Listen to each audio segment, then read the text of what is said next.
بسم اللہ الرحمن الرحیم۔ السلام علیکم۔ فکر اور پریشانی کے وقت کی دعا۔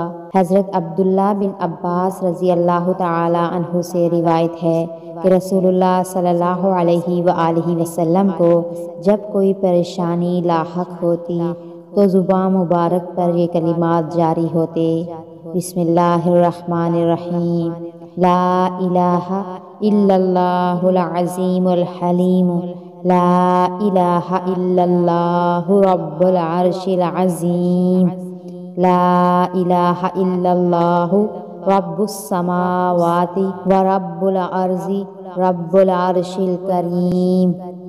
ہر پریشانی کا حل قرآن سے: حسبی اللہ لا الہ الا ہوا علیہ توکلت وہو رب العرش العظیم۔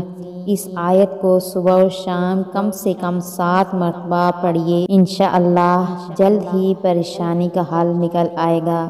ہر مشکل اور پریشانی سے نجات کے لیے جادوئی عمل: اللہ کافی، الکافی، الکافی، وقصت الکافی، وجدت الکافی، بکافی الکافی، وکفائی الکافی، ونعم الکافی، وللہ الحمد۔ حضرت محی الدین جیلانی رحمۃ اللہ نے فرمایا: جو شخص 111 مرتبہ اس دعا کو پڑھے، جو بھی مشکل رکھتا ہو، حق تعالیٰ اس کی ہر مشکل آسان کرے گا۔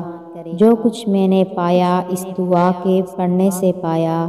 اس دعا کو اول اور آخر 11 مرتبہ درود شریف کے ساتھ فجر یا عشاء کی نماز کے بعد پڑھیں، اس وقت تک جب تک کہ مقصد میں کامیابی نہ مل جائے۔ اللہ پاک ہم سب کی تمام پریشانیاں اور مشکلات کو دور فرمائے، آمین۔